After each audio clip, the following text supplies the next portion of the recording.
This is the OMFL. You can't touch this. And you're in the mix with Kinda Real Nate. Here's another OMFL production.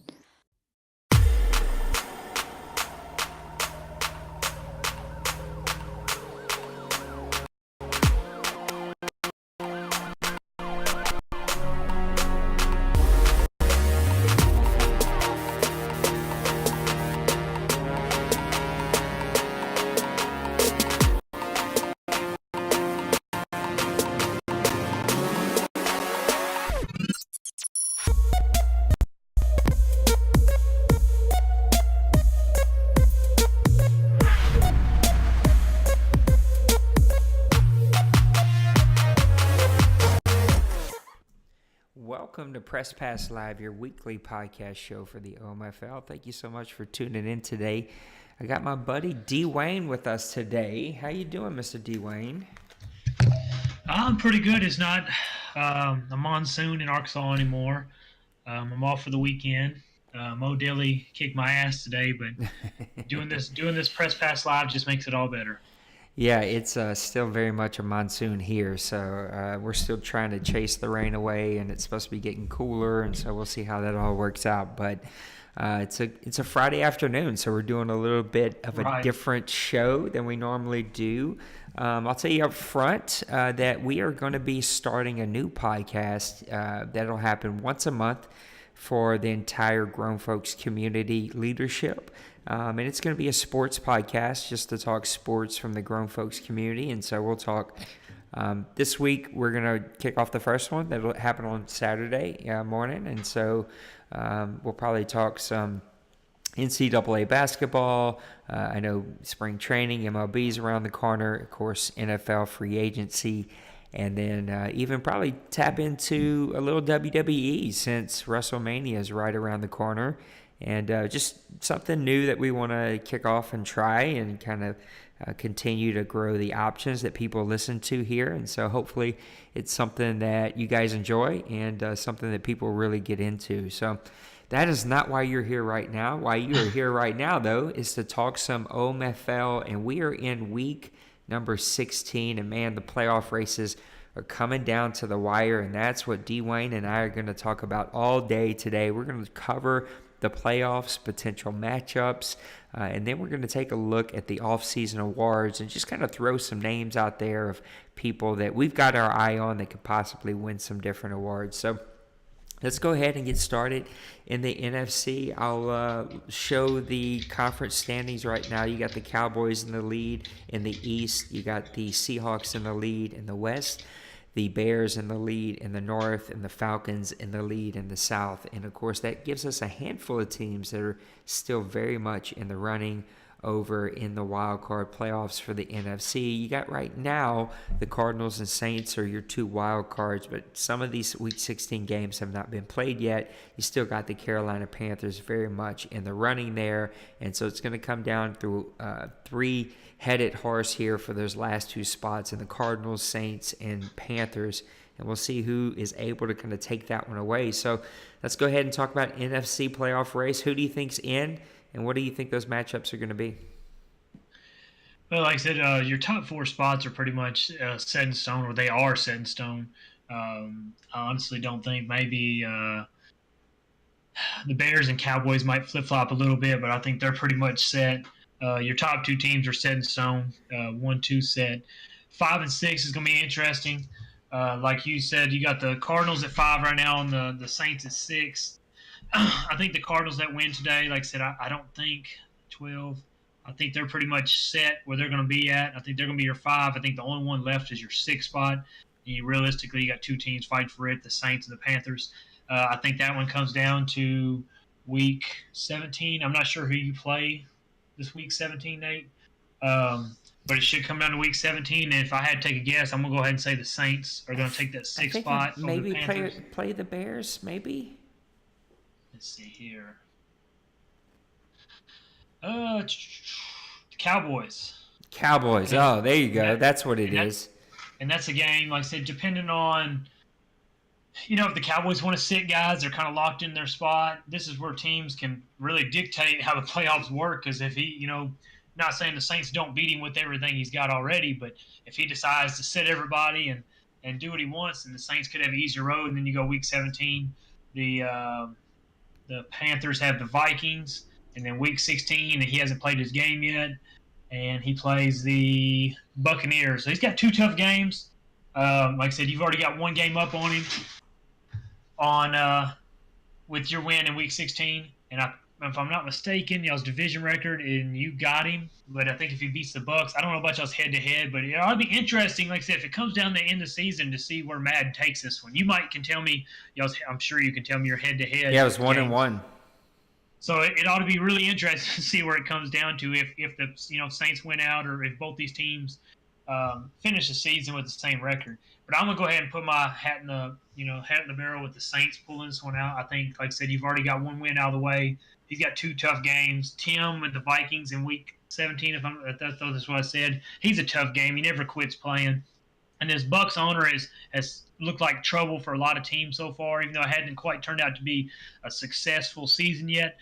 He's got 2 really tough games. So I'm going to go with the Saints at 6. So you go in that first round, you got I'm going to go ahead and say I'm going to say the Bears get the 3 seed. The Cowboys get the 4 seed, the Cards 5, 6. So then you got the Bears versus Saints and the Cowboys versus Cardinals, which makes it really, really fun. I think it's really enjoyable. If you love watching some good OMFL football, that'd be 2 really, really good games right there. Yeah, I got to apologize. It looks like this stream is kind of going in and out, and I'm not sure why. We're into a brand new house, and so this is only the second podcast I think that I've done from here, and doing some speed tests. It looks like I may have some internet issues. I have to get them to come out and look. I should be getting 300 down and 30 up, and as you were talking and I'm watching this stupid meter change colors on me, I am not getting anywhere close to that. So we apologize if this stream comes out a little wonky. If it does, I am recording it. We'll take it down and we'll upload the recorded one that won't be as wonky. But I think that the Panthers are going to take that last spot. I have Massimo. As you said, he's not really fighting for playoff seed. It's pretty much set. I mean, him and the Bears could kind of flip flop there, and so maybe that matters to him. But I also lost Jared Goff for the season. I didn't even look and see how long he was hurt. I was that frustrated by the whole thing. But he dislocated his shoulder against who did I play? The Eagles this week, and so I expect him to be out for the rest of the season. And pretty much think that's going to put a wrap on my up and down season that I've had here. I do like my rookie, but, man, it's going to be really, really tough to play some of these really, really great teams like the Cardinals, the Falcons, the Seahawks, all these teams. Every team in the NFC is going to be really, really tough. So I do think the Panthers are going to take that last playoff seed. I think that the Dallas Cowboys are going to play everybody, and they'll stay at the number 3 seed. And that's going to set up some really different matchups. The Cowboys and Panthers should be a really, really good one. I think that the Cardinals are one of the better teams in this league. He's finally got that roster rebuilt, and so I look for him to make a deep run. That's a tough matchup for the Bears. Not that they can't win that since it's going to be at home, but it's definitely going to be a very tall task, a very big ask.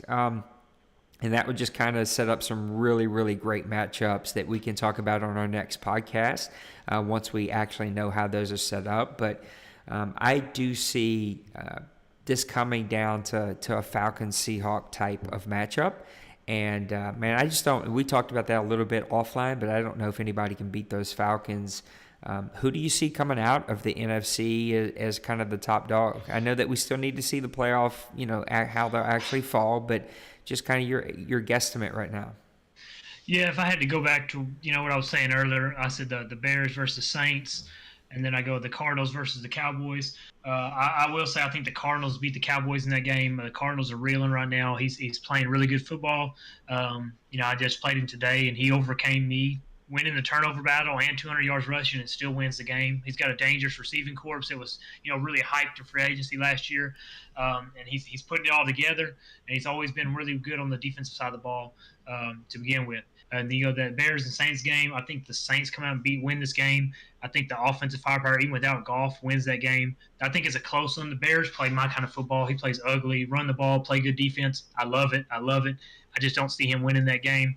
I do think it comes down to the wire, and then that would put you the Saints versus the Falcons and Seahawks versus the Cardinals, which is really fun because I think the Seahawks and Cardinals are just a hell of a rivalry. I think it's a real fun one, and he actually has a really outside chance to take that 2 spot from the Seahawks. I just don't see it happening. Just to throw that out there, but I do think the Seahawks end up winning that game. Just you can't make no errors against Mo. And like I said, he had 3 turnovers against me today. And honestly, 3 turnovers against either Dridich or D-Money and Mo, you're not going to win that game. But he won today. But I think that Seahawks win that game, another rivalry. It's kind of a revenge game from the regular season when Mo Daly beat him earlier this year. So Mo versus Mo, the Seahawks Mo wins that game. And I do think the Saints run into a brick wall with the Falcons, man. It's a stacked, crazy roster. Hell of an owner, plays really good football.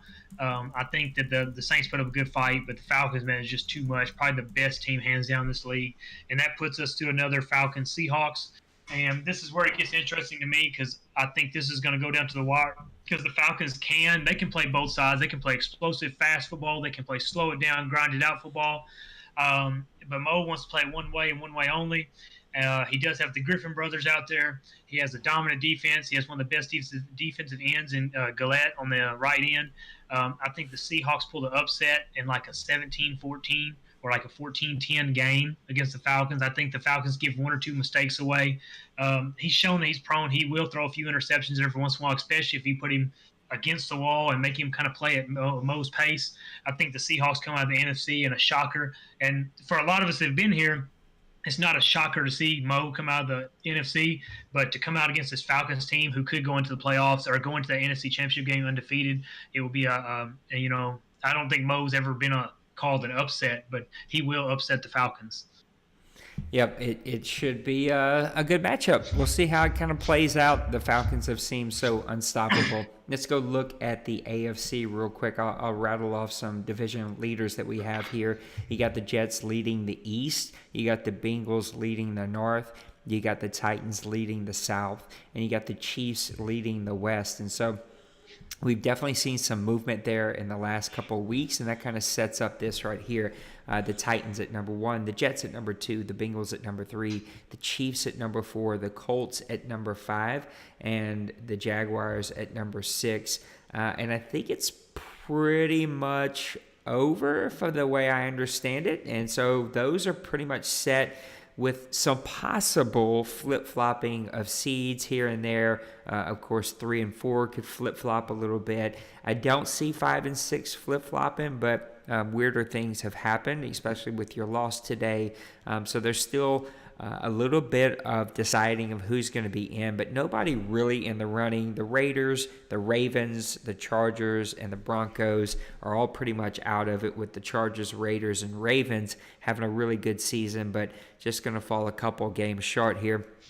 And we talked about it, that there could be a couple of 10-win teams that don't make the playoffs. Right. You're probably definitely going to see that in the NFC, but you're not going to see that in the AFC. And it just makes you kind of wonder, especially with the Cardinals and the Falcons. And look, you just dropped a big game just now to the Cardinals. Like, it's definitely a conversation that we can have next week. It has that power shifted over to the NFC because this AFC is either showing they're beating each other up, or maybe the power has shifted over. So let's go ahead and talk about, how do you see these seedings falling? Are they going to fall how they are set right now? And who do you see kind of coming out on top? And then next week we'll give our real predictions as we see the real seedings. Yeah, like I said, we still got some, jostling here seeding-wise. We have a huge game in Week 17. The Titans and Jets play each other. So the Jets could go into that week 11-4, and the Titans would be 11-3-1. So whoever wins that game gets the number 1 seed. I'm going to just go out there on a limb, and I'm going to say Big Hurt takes it. I'm just taking my division rivals side here. He's played fantastic football this year. I think he wins that game, and it's not taking no shots at the Jets. Jets have played awesome football and getting the 2 seed after the down seasons he's had. And quietly done it. Yes, quietly. He's taking care of business. You go down. I think the Bengals will get 3. The Chiefs will get 4. I think I'm locked into 5 because I beat Jacksonville twice this year, so Okay. they can't overtake me. The 6th spot, the only one I think if he loses week 17 and these other teams all went out, it could create a spot for that 6th spot. But like I said, it all hinges. Jacksonville, he holds his own, his own stake in the playoffs in his own hands. If he wins, he's in. If he loses, he opens the door for either one of these teams. Like I said, they can all 3 of these other teams, the Ravens, Raiders, and Chargers, can finish 9-7. If he loses, he creates a spot where Madden might not choose him to be in the playoffs.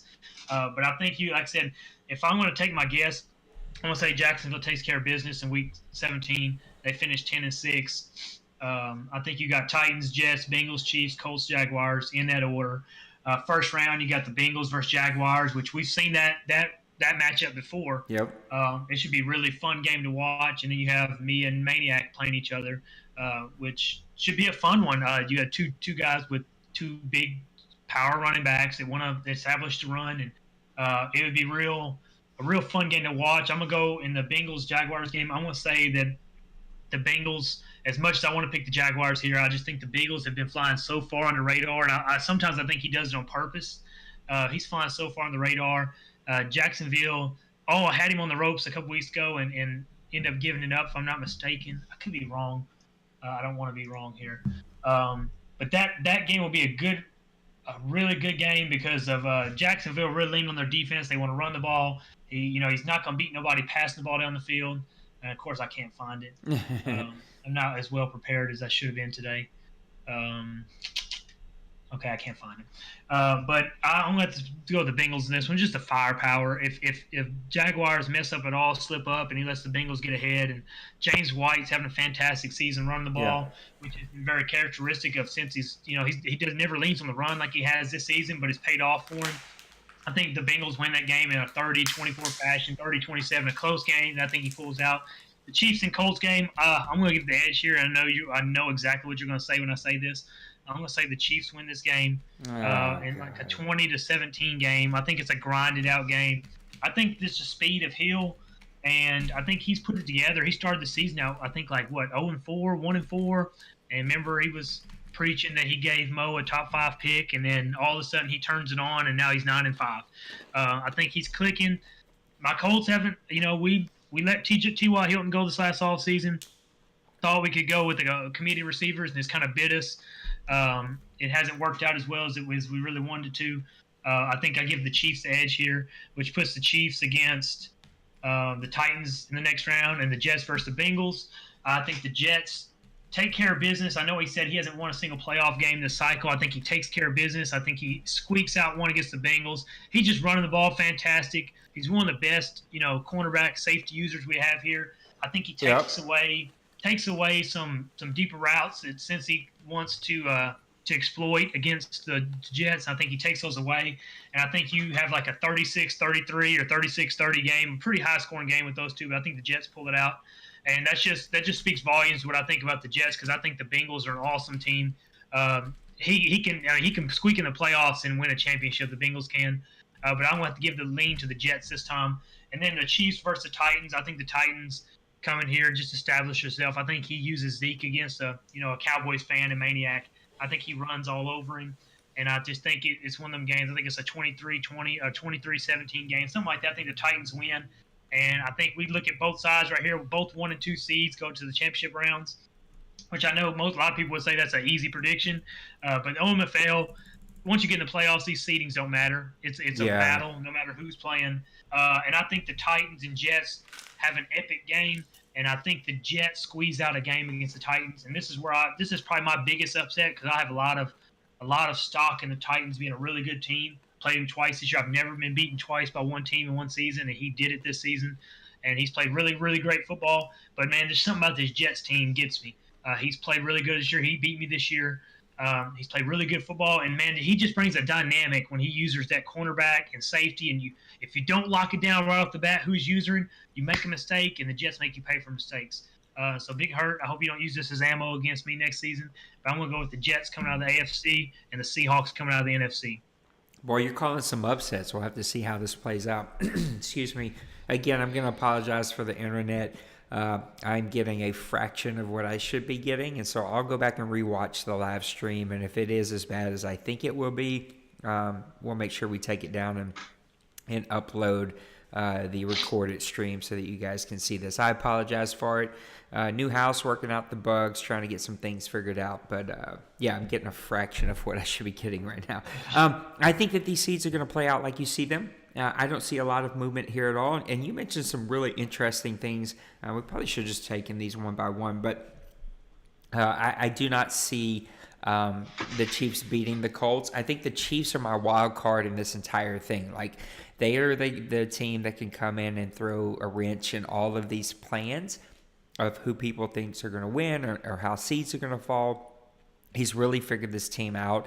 And, yeah, look, I never, ever believe Maniac's swan song whenever he sings it. So he's a good player. He plays really great defense, a solid running game, and he's got some things figured out with that team as long as his quarterback play holds up. And in the playoffs, that's always been Maniac's Achilles heel, as it has been mine, is you get in the playoffs and you start throwing picks, it's game over, and you're going to get blown out pretty quickly by somebody because you can't turn the ball over to these really top players. I do see the Colts winning that game, though, even on the road. The Colts are a top 2 team in this league year in and year out. The Jaguars, it's good to see them back in the playoff hunt, but an up-and-down team that I can't really get a read on, an owner who's completely unplugged here, and just plays his games, which is fine, but I don't see any passion or any, like, really motivation behind his team, and so, yeah, I think he's going to walk into Cincy and get it handed to him. I think Cincinnati has dynamic firepower and can light people up pretty quickly and get plays in big chunks and yards in big chunks and put up a lot of points pretty quickly. If Jacksonville goes in there, they're a great defensive team. That's what Brady's known for. But on that, when you play the Bengals, it's not can you hold him to 9 points. It's can you hold him under 30 and can you score 40. That's going to be the big question. And so I don't know that the Jaguars have that kind of offensive firepower. And then that's going to set up some really interesting matchups. Again, like you said, Titans, Colts, and then Bengals, Jets. And I think you said some really cool stuff there. That would be the game to watch in Bengals versus Jets. Just around the idea of Bengals like to air it out. They love those post routes. They're going to, put the ball in the air. They're going to test you deep. And that's what the Jets kind of thrive on. That's what they're good at taking away. And so it would be strength against strength and who would come out on top. I personally believe the Bengals would. I just think that you can only play one cornerback and they'll kind of learn your strategy there, and the Bengals are very patient in their passing game and really efficient. And has the opportunity to, figure out who you're covering and just look on the other side of the field and find an open player. And so that would be a fun matchup, and then that would set up you versus Rob and the Titans. And the playoffs are a different thing; they're a different monster. Rob moving over from the 49ers to the Tennessee Titans for a variety of different reasons. He's got that team clicking, and Tim left him a very good team to deal with, and he's got that team rolling, and Zeke is running like a monster madman.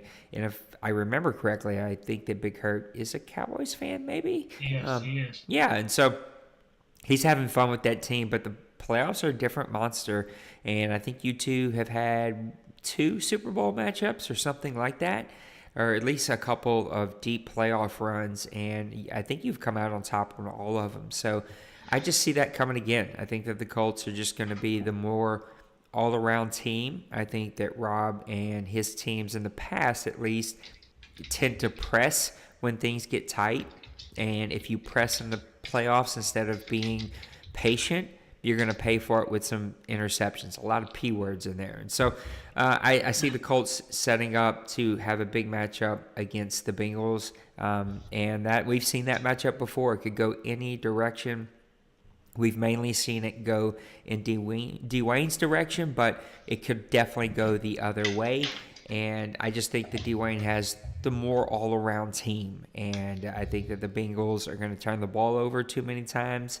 And you get into playoff football and things get tight. And that's going to set up a big matchup between Colts and Falcons, part 2. And that would be a matchup to watch because the Falcons have to play a perfect game against the Colts. Anytime you play the Colts, you have to play a perfect game. But the Falcons are one of the few teams that actually have the firepower to play a perfect game. And I'm interested to see what happens with the Falcons now that this fall forward glitch has went away, because that definitely, towards the end of his season, allowed him a lot of flexibility to be extremely efficient with his quarterback play, because he was getting 7, 8, 10, 12 yards a pop with his running backs. And that's definitely going to go away with this latest patch. But how much will it affect his game? I don't think it will affect his game all that much. And so I see the Falcons winning it all again this year. And it's going to be interesting once we see the actual matchups to give our predictions and see how this is going to play out. But there are definitely going to be some teams with a lot of firepower. The NFC, to me, is the minefield that has to be navigated if you're going to make a deep run. Nobody's going to give it to the Seahawks, the Falcons, or the Cardinals, which are kind of the 3 best teams over there.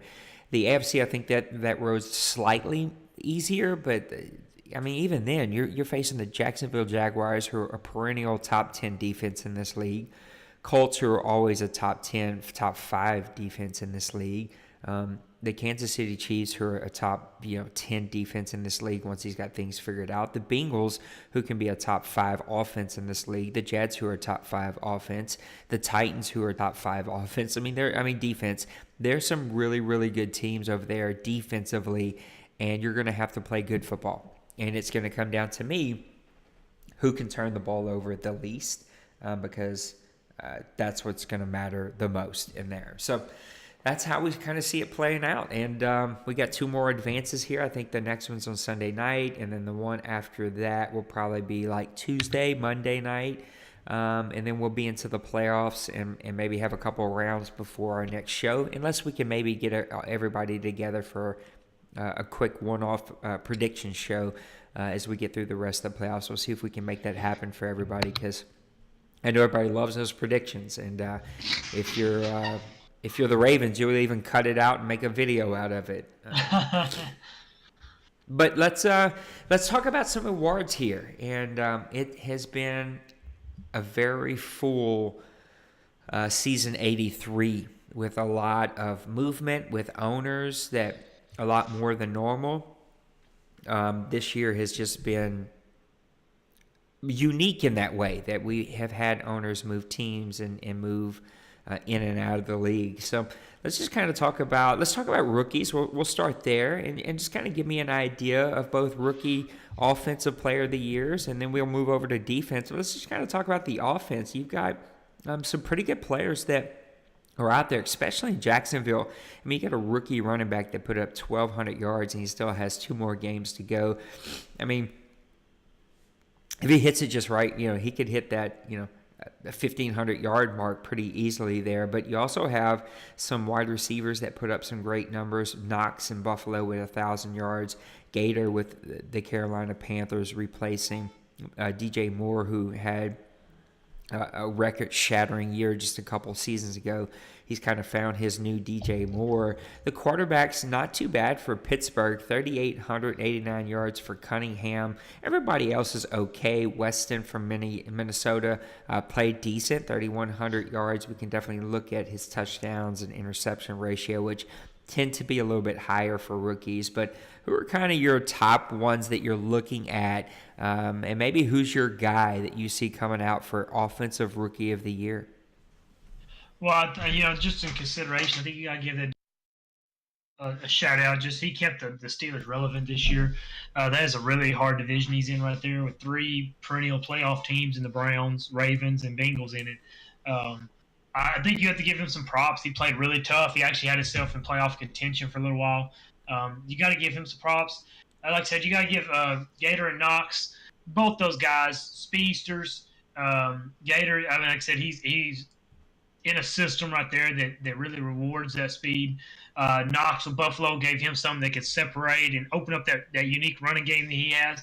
But I really think you have to go with Quishon Morgan. Yeah. I guess that's what you say. And he really got me because the first season, his very first game career, he rushed for 200 yards. It was against Tennessee, and when he beat Tennessee week 1, he had, like I said, about 420 yards through the first 3 weeks, and then he kind of leveled off, kind of came back down to earth a little bit. Still ran good. He had some. He did have a 3 or 4 games throughout the season where he averaged less than 4 yards a carry. But he for most of the season he was a workhorse for that running game that Brady likes to have. This guy was 21st pick in the draft, 21 years old. He's still young. I think you have to give it to him. He's single-handedly brought the Jaguars offense into the playoffs. I've played him twice this season. He's scary because he is quick enough to get outside and take the ball down the field. But he's also, like I said, Brady's system. Brady does like to run up the gut quite a bit. I think you got to go with him on the offensive side of the ball. As much as I like Cunningham, as much as I like those pair of receivers, and I even like the name, of course, the name Ragnar Ledbetter sounds awesome. But Morgan with Jacksonville, I think you got to give it to him. I think like I said, he's the only one on here that's a playoff team besides maybe Gator and the very top guys. So I think you got to go with Morgan on that one. Morgan just played hell of football. If he could have kept up, like I said, the first 3 weeks, you might have been talking about him breaking rookie records rushing the ball. But I think we have to give Morgan the offensive rookie of the year, at least just from bare bones looking at the statistics standpoint, and he led his team to the playoffs in a very, very tough division in a tough AFC. Yeah, Ledbetter, look, with Washington, I gave up 100 yards to him week 1 as Washington got off to a really great start versus me. I mean, that guy was a monster to kind of deal with, but they have a new owner, and there's no telling, how that guy's going to be used or if he's going to be used. Morgan had a great year, 1,200 yards. That is outstanding for any player, much less a rookie in this year. But if you think about his owner, it really fits his style and his team. But we've also seen rookie running backs do these kind of numbers and put up these kind of numbers. Same Right. with Gator and Knox, both outstanding seasons. They will all get votes. Really, really, really good players. But my guy's going to be Cunningham with Pittsburgh. I mean, this guy's got 26 touchdowns, only 16 interceptions. I finally went and looked. He's actually leading the league by a pretty large margin in QBR. He's right up there in the tops in yards and in touchdowns, and playing really, really good football. I know that the team is not going to be in the playoff hunt. I know the wheels kind of fell off after a pretty hot start, but for Cunningham to have that kind of season here in the OMFL, that only speaks volumes to what is going to be for the Steelers when we get into next season, because that guy, I mean, you got your guy. He's your quarterback of the future. He's your quarterback of now. I mean, you've got a playmaker that has already shown you that he can pass the ball and he can keep those turnovers down and he can win some games for you. So Cunningham's going to get my nod. I think he's the guy.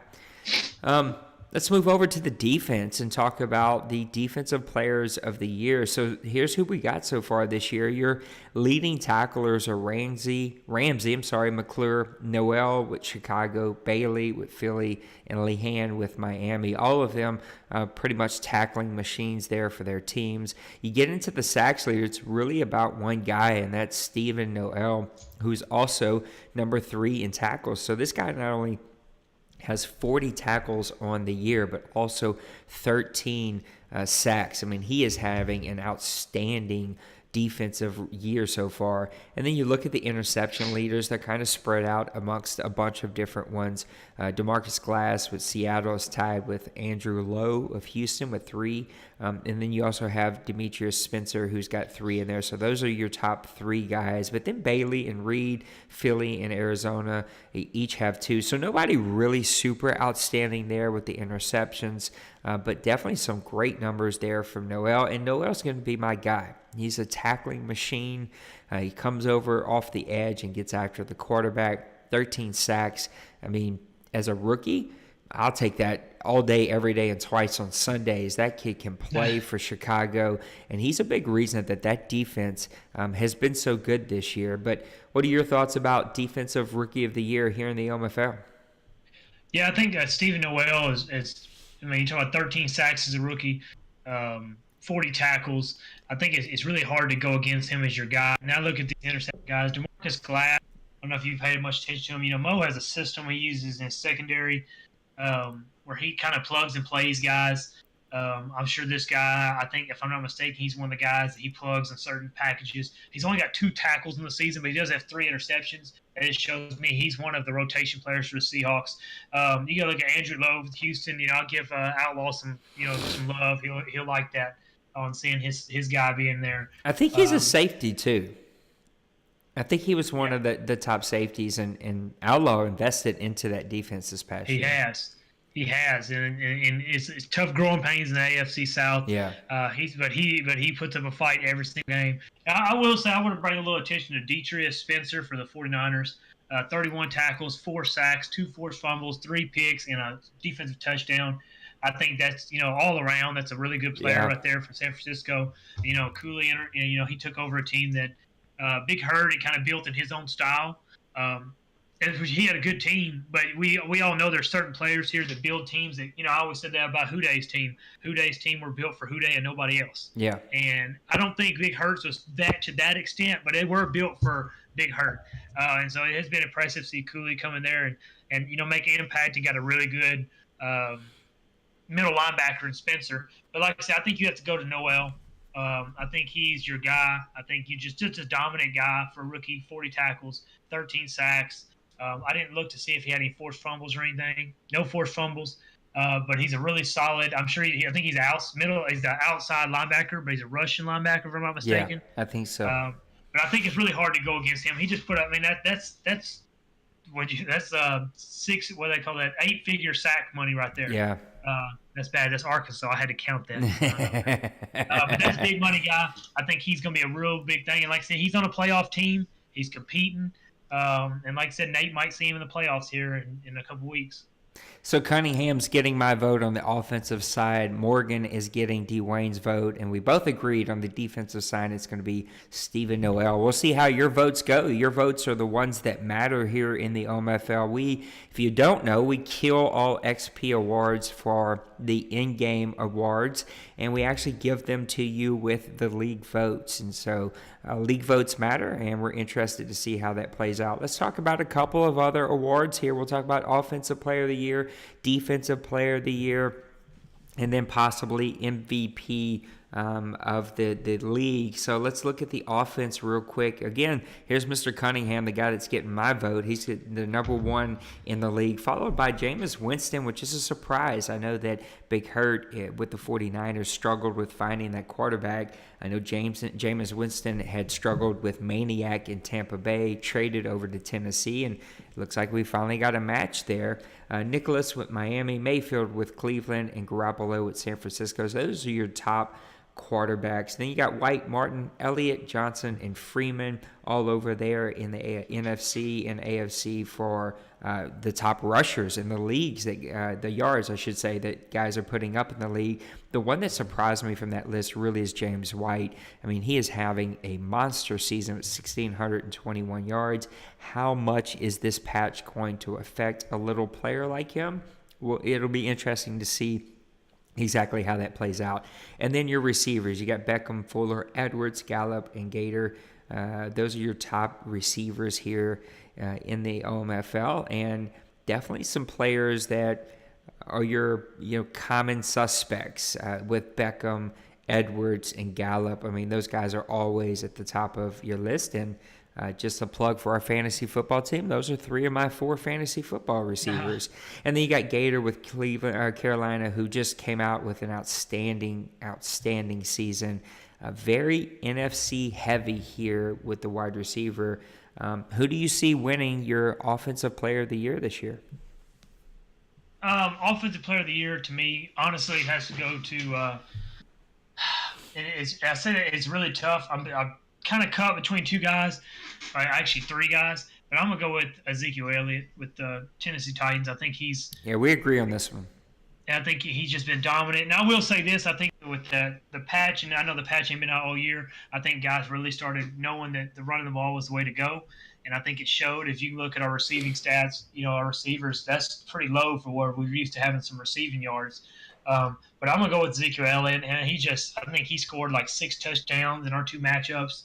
You're talking about 23 touchdowns this year. He leads the league with 56 broken tackles, 5 yards a carry. He'll be over 1,500 yards after this next week. I think he's got 2 games left. James White was in consideration for me. So is Joey Martin. Joey Martin he's over 300 touches already this season. 21 touchdowns. And like I said, James White being a receiving speed back, however you want to say that, 1,600 yards, 32 broke tackles, 16 touchdowns. I'm really interested to see if he runs as good. And I'm not taking that away from Cincy since he runs the ball real well. I know he likes to pass the ball more, but James White has really paid off for him this year and played really good. But I'm going to go with Ezekiel Elliott, number 1 team in the AFC. Just a big-time running back. He's really hard to stop. He's got that perfect combination of speed and power. If you go back up there, I was looking at Winston with the Tennessee, and that's what kind of gets me about the Titans. That he didn't have a lot of yards, but he was 19 touchdowns, 22 interceptions, and he still overcame that to have such a great season this year. And I'll give Kay a little shout out with Baker Mayfield. I know his interception touchdown ratio wasn't great, but he did have his best year so far in QB rating at an 88 QB rating. He threw for 3,300 yards, which is by far the most he's ever had. I think Kay's on the right track with that Browns team. Yeah, I agree. And if you go down there to the receivers, kind of like you said, you got some very familiar names, but nobody just really, I guess, just pops out. You got like the Odell, almost 1,500 yards, 11 touchdowns. If he don't have a lot of yards with the way Pepper throws to him, then something's wrong. Gallup being a star. If you go down, there's one name I was looking for. It's always interesting, and one of the best red zone ones. He's 49th in receiving this year. Chance Francis is a guy who, I don't know, he's got, 38 touchdowns through 3 seasons, just a big red zone threat for Dallas. And I think that kind of hurts Michael Gallup right there because Gallup has 11 touchdowns. If he gets half those touchdowns for Francis, you put him in the conversation of being the best receiver in the league. I don't think you have any receivers that just stand out to be MVP. I think this year is the year of the running back. And honestly, you have right there, you can look at those 5 running backs and really pick your poison. But those top 3 are just franchise-changing guys. And I'm just going to have to go with Ezekiel Elliott, though. I can't disagree with any of that. I think that when you look at Rob and kind of the up and down seasons that he had there after the first season with San Francisco, where he got to the OMFL Bowl and won it, if I'm not mistaken. Yes. He lost his footing, but he's definitely found that footing. And to move over to Tennessee mid-season or whatever that was early in the season this year, and to find this kind of success early on very quickly for a team that was not built to fit him and that he didn't have an opportunity to really change around that much. He just had to use what he had. Elliott has been a big reason that he's the number 1 seed right now, and he's been a big driving force to having Rob have success in Tennessee. That's very difficult just to walk in day one and find success. And so you and I both agree. I think that, in my opinion, Ezekiel Elliott is the offensive MVP because of what he's meant for Big Hurt and what he's meant for the success of that team. I think other players should get mentions. Of course, Mayfield, I think Cunningham, outstanding for a rookie. White, an outstanding season. Martin always at the tippy top there. David Johnson's got to be another guy that you think about. His name has been non-existent in this league. And yet the Cardinals are winning this year on a 14-game, 12-game winning streak. Just beat you and your Colts. Mm-hmm. And David Johnson's number 4 in the league in rushing. I mean, that's going to be a big, big thing. Again, I'm interested to see how much the patch affects guys because it felt way more natural on this past week. And then, look, receivers always put up these kinds of numbers. And so I'm kind of like zoned out when it comes to receiver numbers. You got to be breaking 2,000 yards to get my attention for MVP or for Offensive Player of the Year. It's going to go to quarterbacks if they can keep those touchdown numbers high, interception numbers low, and to running backs that help turn around seasons. And when you look at Tennessee and Arizona, those two running backs really played a massive role in the turnaround for both of those teams. I'll also say this before we move over to defense, and that is if you look at these numbers across the board, both offense and defense, and compare them with the NFL, they're not that far off. Even with the goofy patch and, these rushing numbers are going to be high, but we did have that goofy fall forward patch for a long time. And so, I don't know. I just think our numbers are pretty darn close. I know that that's always a big subject here of sliders and all that fun stuff, but I do think that they're very close. Let's move over to the defense. You got Mosley leading the league in tackles with 57, but Miller, Smith, Alexander, Brown all very close with 55, 54, and 53 respectively. Sacks is where it gets interesting. You got Jabal Sheard really having a great season with 21 sacks. Bosa with 19. Jones, Gillette, and Clowney with 16 and 15 respectively. And then interceptions. You got Lattimore with 10, Bates with 10, Baker with 10, and then Thompson and Evans with 9 and 8 respectively. Thompson and Baker, both teams coming from the Arizona Cardinals, just shows how good that defense is playing. 19 interceptions just with those two players. I mean, that's a really, really great season. I'm going to, I got to give the nod to my guy. I do not think he'll win it at all, but he will get my vote.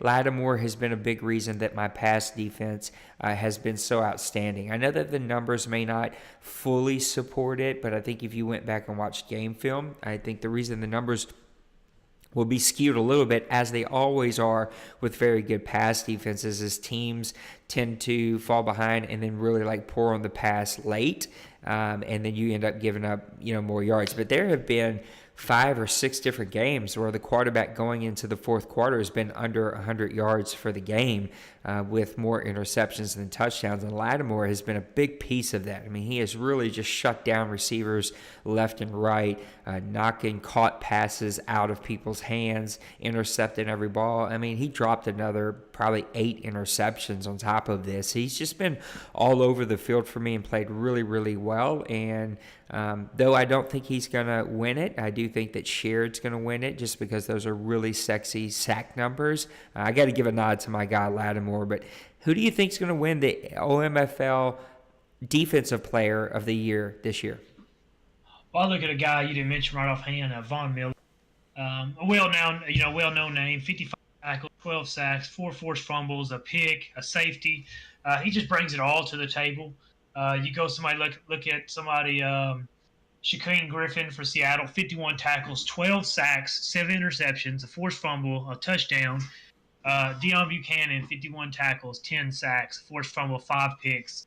You're talking about guys that are just doing best of all the worlds right there. And you go to your sacks guy, and I'll go with Lattimore. I looked at the interception guys while you were saying that. You're talking 10 picks, 12 deflections, interception for a touchdown. It's hard to really argue with that. And like I said, Buda Baker and Jesse Bates, if I'm not mistaken, is a linebacker. No, he's free safety. So you have 2 safeties right there. Yeah, Buda Baker's a safety. And you go to the sacks guys, and Sheard, it almost makes you regret letting Sheard go a few seasons ago because he has not missed a step. 21 sacks, 4 forced fumbles. But you got to give Joey Bosa some credit, 19 sacks, 5 forced fumbles. He's 5 recoveries and a safety. You're talking about a guy who gives you 5 possessions right there on 5 forced fumble recoveries. I think it's really, man, you got a lot of guys right there that stick out to me. They're just super, super dominant guys, game-changer guys. But I'm honestly going to have to go with Shaquem Griffin with Seattle. And I know that he's kind of off the radar right there. Yeah. He's not the top of stats on anything. But like I said, you're talking about 51 tackles, 12 sacks, forced fumble recovery, 7 interceptions, 6 deflections. And he just kind of leads that Seahawks defense. He's that joker for them. He is. He's that guy. He does a little bit of everything, and he really sets the tone for that defense. And everybody knows how scary that defense is. But I do think on the defensive side of the ball, you have a lot more guys who could fit that, defensive player of the year role than on the offensive side. I think the offensive side you were limited really to, in my opinion, to running backs. I think on the defensive side of the ball, man, you have a handful of guys there that honestly you can put a good case for to be defensive player of the year. But I'm gonna go with Shaquem Griffin, and I just think he brings so much variety on that defense to the table that it's just scary. Yeah, we can't put everybody on the awards, and he probably make it now because I think Colin does listen to the show. But I'm kind of interested, does Shaquem even get a nomination? Because he isn't at the top 5 of a lot of those categories. He's just kind of that joker, that guy who could do a little bit of everything. My quick question before we move on to MVP and wrap up the show, do you think a guy will ever win Defensive Player of the Year from just tackles and from just being a tackling machine? We've never really seen that here in the OMFL. It's always been those sexy stats that tend to put players over, whether it's sacks, whether it's interceptions, forced fumbles, defensive touchdowns. Never really seen a guy who's just like a tackling machine, who just puts up, in this league, 120 total tackles, which would probably come up to like 70 or 80 solo tackles, which is what you see represented here on Daddy Leagues. Do you think a guy could ever win the Defensive Player of the Year with that?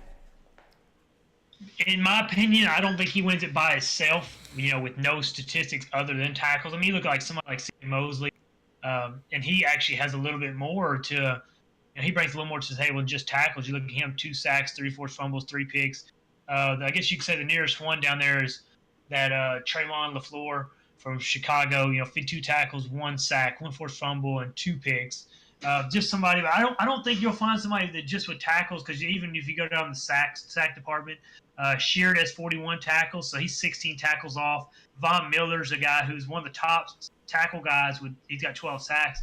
I don't think you'll ever have one unless it's just a huge gap. At the end of the season, most of these guys will have 65, maybe 70 tackles. If I solo tackles, if I could see a guy get up there with 90 to 100, I might throw him in the category, even if he's not, bringing a whole lot else to the table. More like I guess you'd say like a Sean Lee or Keekly or somebody like that who just is a headhunter going for the tackles.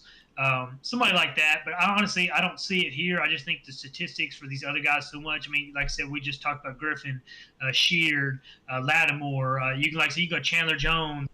We talked about Gillette with Seattle, who's been a mainstay in here. I think he's had over 70 sacks in these 4 seasons. It's really hard for a guy that just brings tackles to the table to compete with these kind of superstars. Yep. Let's talk about MVP. So MVP here goes to the human player, but about their Madden gameplay.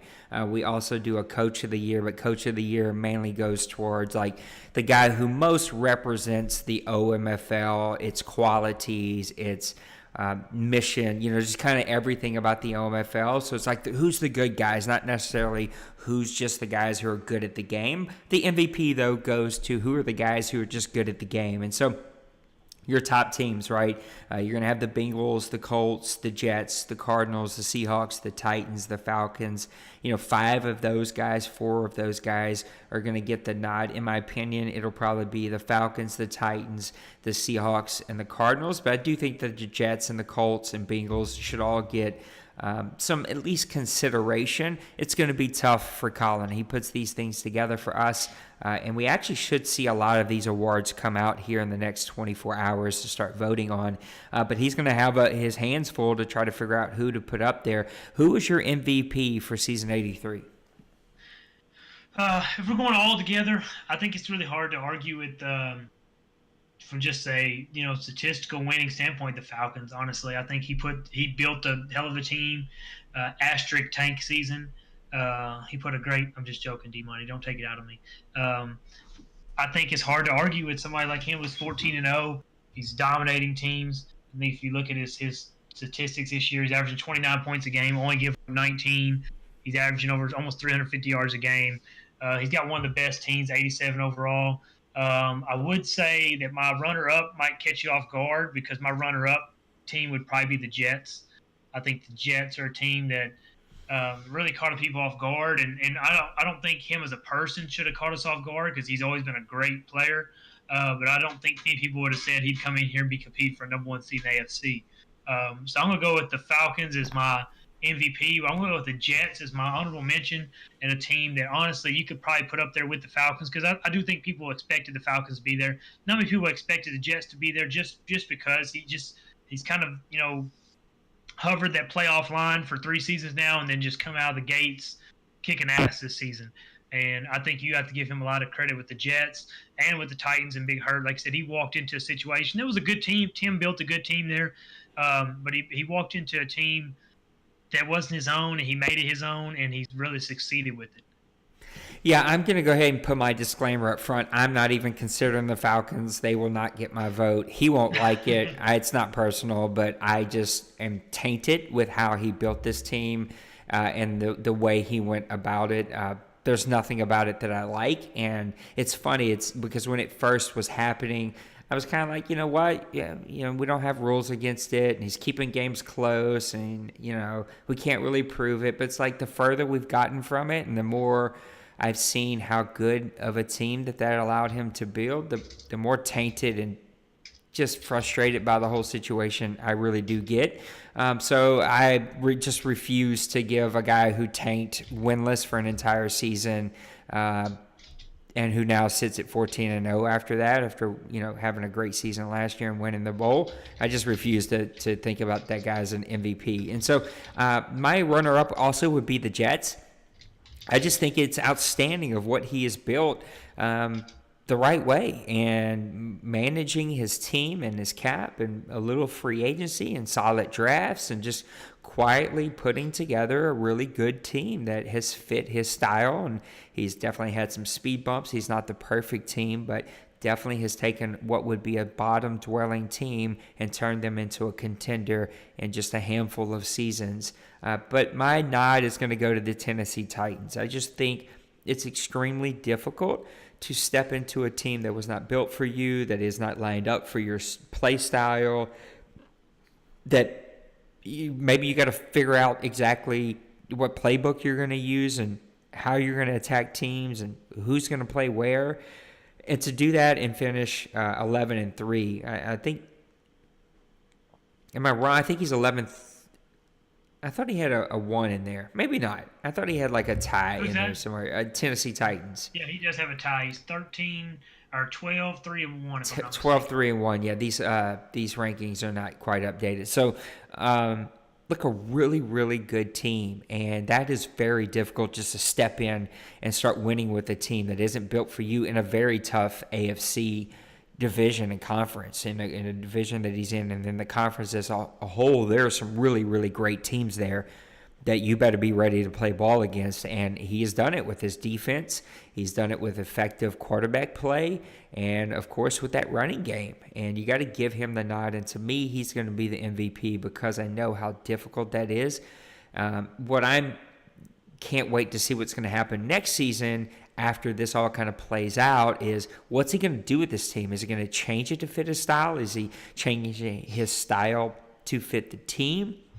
And is he going to find success as he did this year early and often? Or is he going to be like the San Francisco 49ers where he won early and then hit some speed bumps and struggled with finding that next superstar to kind of carry his team? So all super, super interesting stuff as we get to the end of season 83 here. We'll be at season 83 playoffs before the next show, which means we'll try again to have the guys on to do just like a quick prediction show where we just hop on and give our predictions and matchups once we finally know how those play out. So maybe Sunday night, depending on how fast this last advance is going to be, maybe Monday night we do that. But we'll get on and we'll have our prediction show. But that pretty much catches us up for the OMFL here in week number 16 of season 83. And man, there's a lot of news to kind of cover with a special announcement coming up. But before we get there, I kind of wanted to turn this over to you, and I didn't even give you a heads up, so maybe that's a little unfair of me. It's been a crazy week, but I like to let everybody that's on the show just have an opportunity to give their 2-minute rant of the week, and like what's on your mind as we kind of wrap things up here in season 83. Well, I don't know if I have a bad rant or anything like that. It is playoff seat time for OMFL.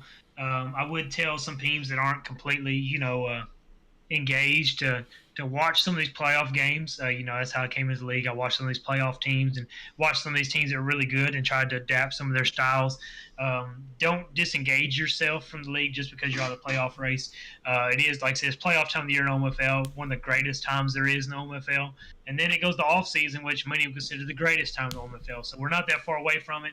I hope that with this last patch they come out with that was supposed to fix everything, I'm hoping, like I said, today's gameplay for me was better, and I hope it for everybody else that it gets better, because I know we've had in our last show we talked about negativity and trying to be more positive, and so we're here, and the patches happen, and it's supposed to fix everything. So I hope everybody enjoys it, now, and enjoys what's been fixed, and yeah, I'm just ready for the playoffs to start, and I'm kind of anxious to see what this big surprise is you got to announce. Yeah, I think that for me, it's going to be interesting to see, like, how does this actually play out? Like, what teams are – no, that's not what I want to do. Don't do that. Don't do that. Don't do that. Hold on. Oh, sorry. I was hitting the wrong thread. But I'm super interested to see, like, how do these matchups actually end and where do they go? And – look, we got a big loss that we didn't even really talk about, but Dawson has stepped away from the league and still very much in the community. I say that. I mean, technically he's in the community. That nobody really hears from him because Madden was his thing. It's going to be interesting to see how we replace him. He just played such a specific role here in this league. He headed up the incentives. He headed up the gold sheet. He headed up the toilet bowl. And so now those things are kind of being dispersed amongst some other board members. And as we kind of had our last, not so happy podcast, maybe the one before that, I don't even remember. I'm definitely thinking through what changes need to be made to keep us trucking. I've had to take a break this last 3 or 4 days from the feedback forums, and so they're piling up. I'm sure I'm going to have a ton of forums, but I just mentally needed the break from all of that for a couple of days. But I'll get back to that, and if you've got a film that we got to watch, we'll get to those as fast as we possibly can. But stay engaged, stay plugged in. The awards should be posted here in the next 24 hours. The Pro Bowl should be posted in the next 24 hours. That'll give you some stuff to vote on, or at least to start thinking about as you let the season come to an end and then cast your votes. We got the Toilet Bowl coming up, and so that's another way to stay engaged. The fantasy football is going to be wrapping up here in the next 48 hours, and so there's just a ton of ways to stay engaged here in the OMFL. And I can't wait to see how it all comes together, especially with this little rough patch that we had kind of hit with the patches of the game and just gameplay and just overall vibe of the league. Things have seemed to have been better since the last podcast. And so hopefully we keep that upward positive trend and we can continue to enjoy what we do here and enjoy what we have here. There was one Press Pass Live question that I forgot about, so let's go ahead and get to it, and then we'll put a bow on the show. This comes from Rob, typical Rob, who is our Patriots owner. It's a Stealing Outlaws question as it wasn't posted.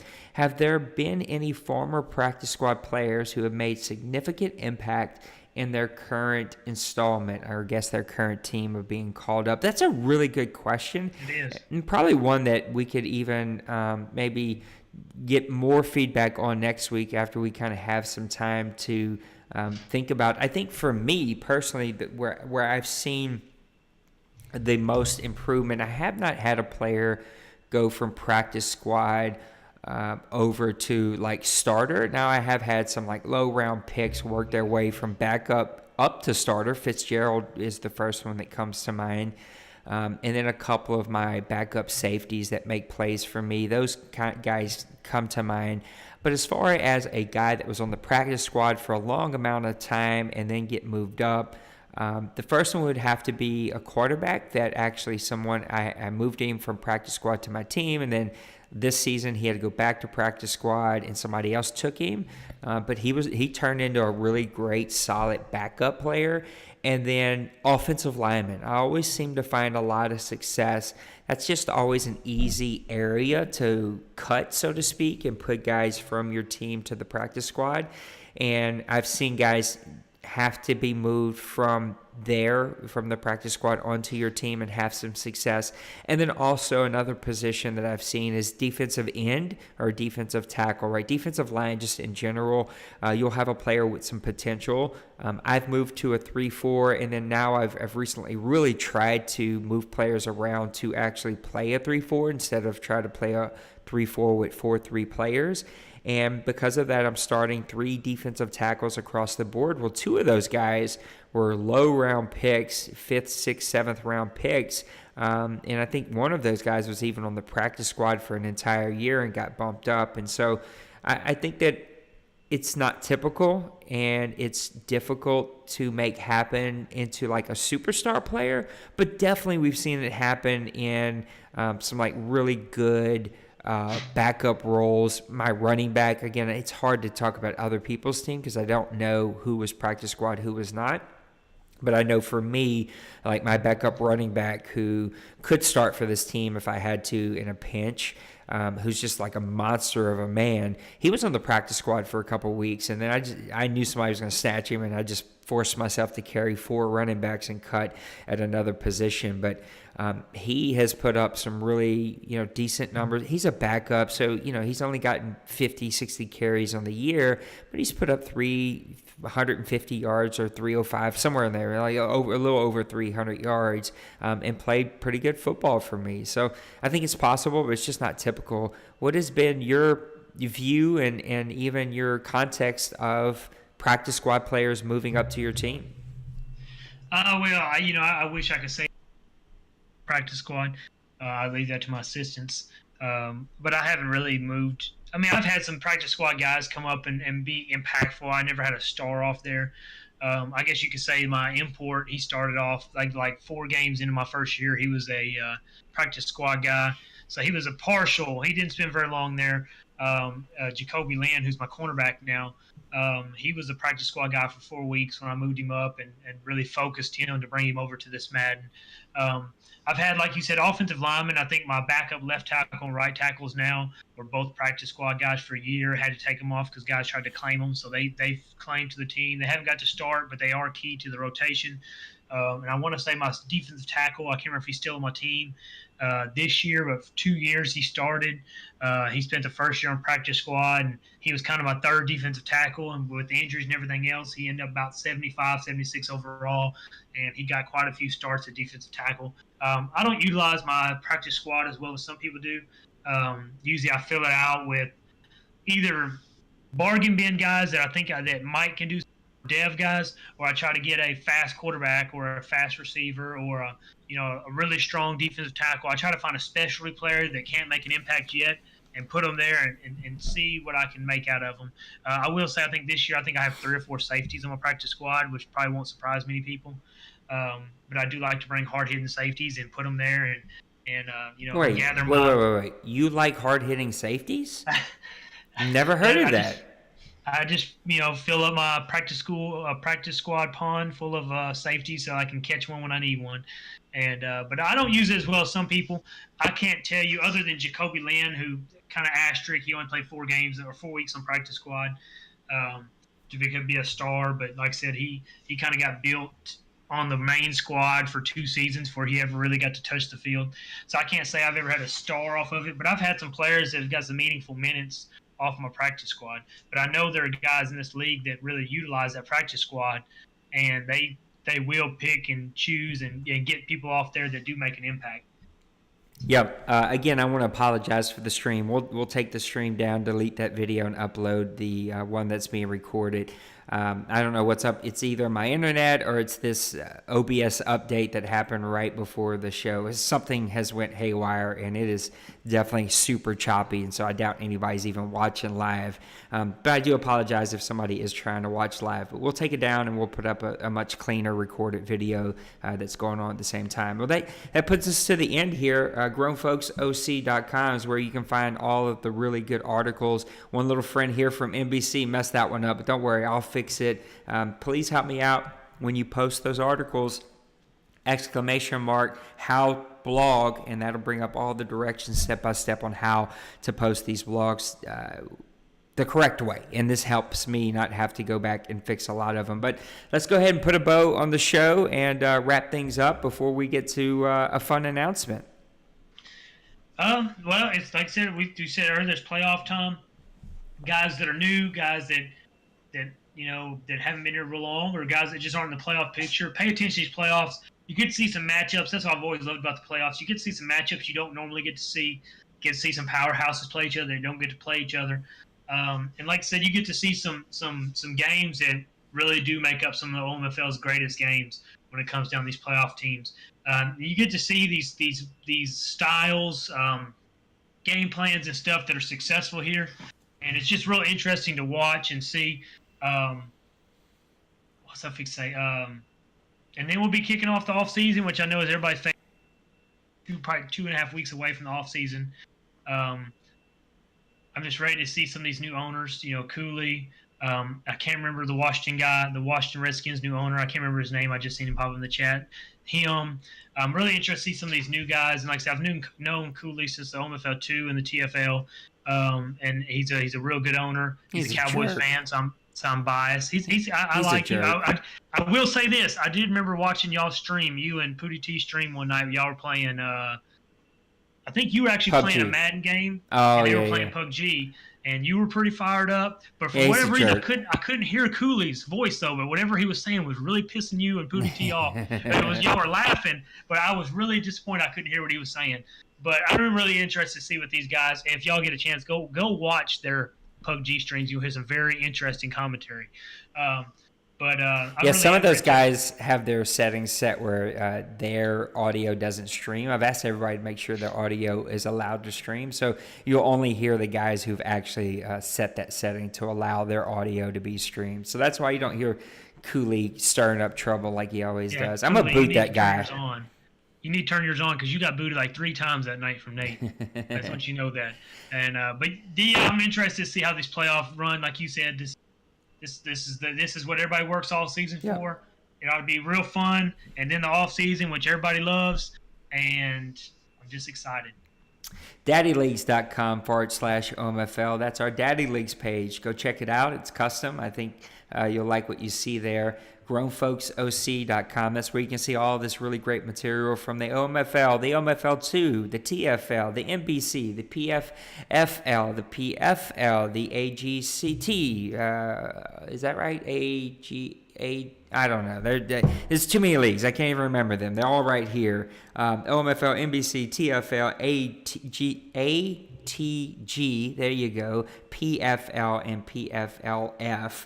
And then OMFL2. Then you got the Grown Folks Wrestling League, the Football Club, which has kind of been dead lately, the Golf Academy, who's still going really, really strong, our PUBG, H1Z1, which we really don't play. It's still on the site, but we've all moved over to PUBG, Red Dead Redemption, which they kind of killed their own game, and then, of course, a few friends play Call of Duty, and it looks like there's even a new shooter game that I can't even remember the name of. It looks like there's Division 2, that's it, that guys are getting a little clan going. And there are rumors.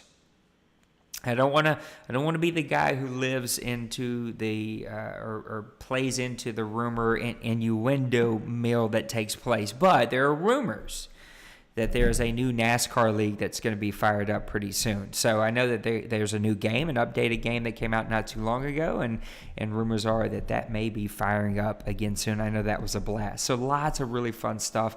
Of course, our Twitter, Grown Folks OC on Twitter. Let me go ahead and get to the page because I thought it was there. Let me get over there to this. There we go. Sorry. Grown Folks OC on Twitter. Go give us a follow. We will follow you right back. If you tag us, we'll go ahead and give you some retweets and different things that are taking place. So go give us a follow there. Give us a subscribe on YouTube. Grown Folks TV. Grown Folks Online Community is actually the name of the channel. But Grown Folks TV is where you'll find all of the different leagues, different things from our different leagues. OMFL TV is where you find the things about OMFL. There's Madden games on there, the Wrestling League, the Golf League. anything and everything that you want to see is going to be there. And then our Twitch, Grown Folks OC there. Please go give us a subscribe and a follow, and we'll do the same to you right back. Most of that's going to be mine, but we do host. I don't know if we're hosting anybody right this second, but we do host people here. And so anytime you see some of our main streaming friends, they'll be posted here. Let's talk about a couple of our partners here. LeagueCrawler.com. We are massive fans of Matt and his website here. We support what they're doing. He's been on our show multiple times. A really great dude in the community, and that's hard to say about 90% of this community, which can be pretty toxic at times. He is a good dude, and he is always looking for new and better ways to connect and engage the Madden community. But you can also connect with 2K players there, the show, Fortnite shooters. I think he's even going to add WWE on there. He gives away awards every year, just lots and lots of really good stuff. You can go on there and give players ratings. You can give league ratings. If you're in the OMFL or if you're in the grown folks community, I am asking you, begging you, pleading with you to go on there and give the OMFL a vote. Or if you're in one of our other leagues, make sure they're on here and give them a vote, because other potential members will look at this website and see what people think about their votes and the rating for each league that's out there. I want the Grown Folks Leagues to have the best rating possible. And then one of our long-term buddies, daddyleagues.com. Of course, if you own a Madden CFM and do not have a Daddy Leagues page, well, then shame on you. I don't know what's taking you so long. You need to make sure that happens. We haven't done the Talk podcast in a while, mainly because guys got into doing their own thing and didn't want to join other deals, other podcasts that we have. But we're going to try to bring that back. But go support daddyleagues.com. Make sure that you check out all the pages there. A lot of good recruiting can be done there. Just lots of good stuff. Let's talk about a couple of our outside partners. First and foremost, our buddies over at overtimeheroics.com.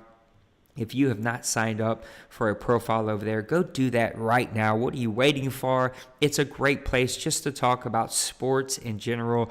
They do a good job over there giving lots of opportunities for lots of people to talk sports, and they're trying to grow their sports gaming community. And so the OMFL and the XFML, I may not have those initials right, but they're an Xbox league. They've been big parts of it along with us in trying to help grow some of these opportunities for people to talk sports and talk sports gaming. So make sure you go support our buddies over at overtimeheroics.com. And then our buddies for the GFW, our Grown Folks Wrestling League. They're the TP1 True One Pro. They're a sim-style wrestling league. They put out some really great graphics. You can follow them on Twitter at True One Pro. So give them a follow. And then our good buddy, Mr. Austin DTA, he does some of the most amazing, coolest videos that you've ever seen. These are sim videos that he puts together, plus he has his own like WWE league that he runs, and just like lots of really good stuff. He's in our chat. He's a great dude. Go support, give him a subscribe. Let's get him over 200. He's at 192 right now. Let's go give him a subscribe and give him over 200. It doesn't cost you nothing. You just hit a button. So go give him a subscribe, and let's support his work. And that gets us to our last thing that we want to announce here today. We'll get this out on Twitter tonight. We'll get this on our website tonight. I've been really busy the last few days, but I got a couple of days here that I'm going to have some time to myself. I got a big event tomorrow night, so I'm going to try to do that here tonight and tomorrow morning. But Sodden Bowl, soddenbowl.com. This is an Xbox One Madden CFM. They're one of the top Xbox leagues that are out there. And what we have noticed over our time of growing from the OMFL to the Grown Folks online community is that we do have a lot of people who maybe don't read or just don't pay attention and don't notice that the Grown Folks community is actually a PlayStation 4 only group. And so they actually reach out and go to join and then realize, oh, I'm Xbox, this is only for PlayStation. And so honestly, for the past year, I have been trying to find a league that would actually come join the Grown Folks community, that would come and bring all of their skill set here, add their stuff to our website, and just do their own thing, just do it here under Grown Folks. And we've been unable to kind of make that happen. And so as we've done with our wrestling league, I began to start to look for people that could make partners for us, and just someone that we could share each other's stuff, that when we get Xbox owners, we could send them there. When they get PlayStation owners, they could send them here. And we could just really support each other across platform in what each league and each community was trying to do.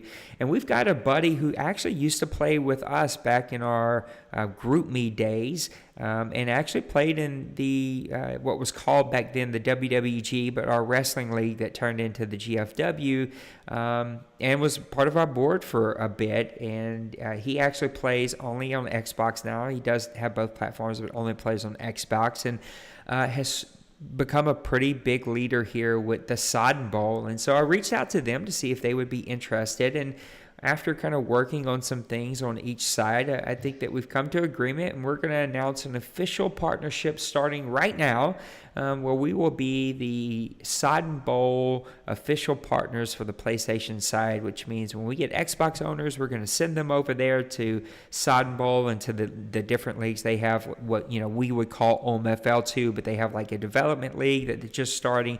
They're putting out lots of really amazing stuff. There's some really great podcasts there. I mean, they're top notch. We could definitely learn some things from them, especially with our choppy podcast that's up right now. I don't know what's going on, but they definitely do a lot of great stuff. And we've got a buddy over there, and we're making some new friends over here. Their league commissioner's name is Sodden. I don't know what his real name is. I don't know if that is his real name or not, but they've been around since 2009. We've been around since 2001. So two communities that have been around for a long time, who've putting out some really great materials. And I just think that it's the smart thing to do. I mean, I am trying to figure out ways that as the grown folks community, as the OMFL, how can we continue to set the standard and find new ways of innovation? And in my opinion, partnerships are the way to go. And I know not every league is going to be into that. Leagues are very much all about what they are doing, and they want people to come to them, and they want people to subscribe to their channels. We're more about the community, which is why the Grown Folks Online community was created and is here. And this is just another step in that direction as we build more partnerships to help advertise each other's stuff. And who knows where this is going to go. But I am super excited about them agreeing to this partnership. And we'll get some graphics and some stuff on our website for Sodden Bowl. So here very soon you'll see a link. So as players come here, they can at least go check out the Sodden Bowl website.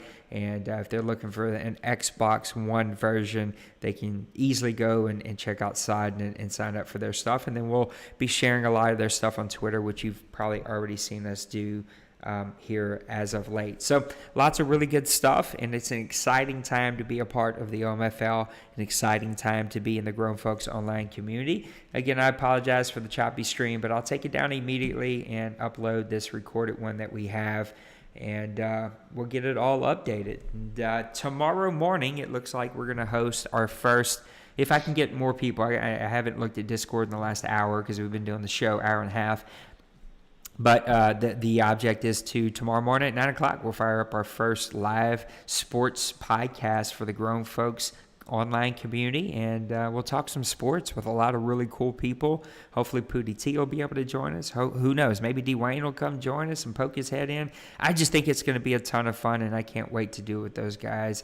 And that's it. I think that's the big announcement. That's all of the stuff for the OMFL. That's all the stuff for the Grown Folks community. I think we've said it all.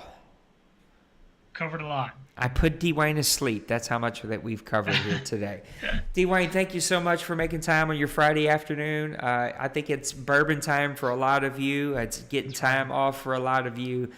So let me go fix this choppy podcast that went up today. Get my internet fixed. We'll get some announcements on Twitter about our new Sodden Bowl partnership that we formed. And then tomorrow morning, we're super excited. We'll get this first crack at our sports talk podcast up.